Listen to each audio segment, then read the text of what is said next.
नहीं खुल रहा था किसी का भी। 1% का फैक्टर थी, क्या पता अच्छा हो जाए, क्या पता बुरा हो जाए। So guys, SBI clerk pre का रिजल्ट आउट हो चुका क्या, कल हो चुका था। और जब से निकला था 11 बजे तक नहीं निकल रहा था, किसी का भी नहीं निकल रहा था, सर्वर डाउन बता रहा था। और मतलब पढ़ भी नहीं पाई थी। 6 बजे के बाद से मैंने कुछ भी नहीं पढ़ा था। और आने से पहले ही मेरे को थोड़ी थोड़ी इंट्यूशन हो रही थी कि आज आ जाएगा, लेकिन फिर वो आ ही गया। मेरी फ्रेंड ने मुझे बताया, मैंने कहा नहीं हुआ। मैंने चेक करी थी वेबसाइट, लेकिन मैंने दूसरी वेबसाइट पे चेक कर लिया था, लेकिन उस पे नहीं था। 2 बार चेक किया, नहीं आया था। तो टीचर्स थे, उन्होंने बताया कि हाँ सच में आउट हो चुका है। देन भाई मेरी पेशेंस एकदम हो चुकी थी, मेरे से बिल्कुल भी नहीं पढ़ा जा रहा था, मैं बिल्कुल भी नहीं पढ़ा था। उसके बाद से मैं बार बार ट्राई कर रही थी कि खुल जाएगा खुल जाएगा खुल जाएगा, क्योंकि पिछली बार 8:30 बजे तक खुल गया था, 8:30 या 9 बजे तक या 9:30 बजे तक ऐसे खुल गया था। मैंने आज फिर भी ट्राई किया था, और मेरा किसी भी चीज में मन नहीं कर रहा था, मुझे भूख लग रही थी, मेरा खाने का भी मन नहीं कर रहा था इतना ज्यादा। और बस यूं था कि बस एक बार रिजल्ट देख लो, एक बार रिजल्ट देख लो कैसा है क्या है। और 1% का फैक्टर थी भाई, क्या पता अच्छा हो जाए, क्या पता बुरा हो जाए। और मतलब इतना ज़्यादा मिक्स्ड इमोशंस थे कल।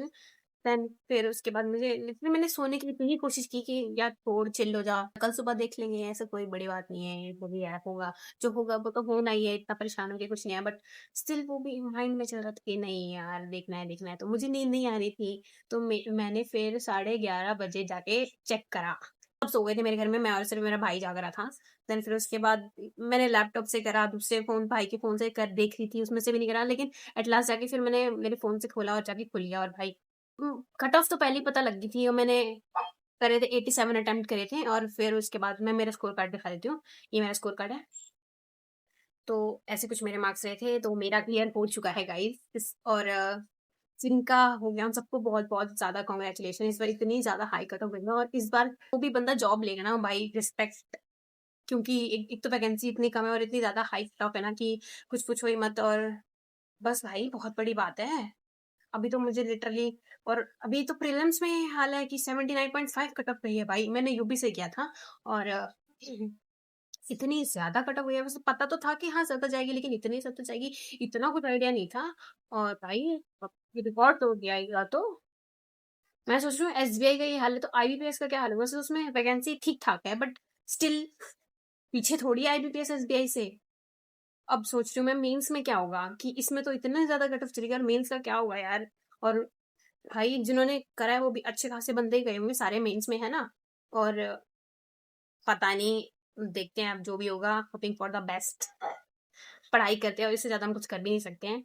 और जिनका नहीं हुआ है भाई प्लीज उदास मत हो, ये टाइम मतलब बिगड़ने का नहीं है, सुधरने का है। अगर नहीं भी अच्छा गया है तो और मेहनत करो। मेरा आईबीपीएस पीओ नहीं हुआ था, एसबीआई पीओ नहीं हुआ था, पीओ तो मेरा खराब ही गया था, एसबीआई पीओ मैं थोड़ा लेट पहुंची थी। और वो मैं पैनिक कर गई, तो पूरा एग्जाम बेकार हो गया। और आईबीपीएस पीओ मेरा 1 नंबर से रह गया था। और अगर मैं उसका दुख मना रही होती तो मे बी शायद ये भी ना क्लियर होता। तो भाई उदास नहीं होने का, जो तुम्हारा डेस्टिनी में लिखा है वो होना ही होना है। तो कुछ भी, आई नो थोड़ा लगेगा, बातें ऐसी हैं, बट यार यही सच है, सच ही यही है, जो होना होगा वो हो जाएगा। अगर तुम्हारा क्या पता कुछ और निकल जाए, आरआरबी क्यों निकल जाए भाई, कुछ भी नहीं पता कब क्या हो जाए। तो बस पढ़ाई करते रहो, अच्छे से बेस्ट देते रहो अपना। कट ऑफ वट ऑफ तो ऐसे ही चलते रहते हैं। तो भाई सिर्फ पढ़ाई मत करो कट ऑफ के लिए, बस मतलब कोशिश करोगे उस चीज को तुम डोमिनेट कर सको यार। ठीक है जो भी है, बस ज्यादा ही बोल दिया क्या मैंने। ठीक है इतना ही रखता है। ठीक है बाकी सब्सक्राइब कर दो मेरे चैनल को अगर नए हो तो। ठीक है, बाय।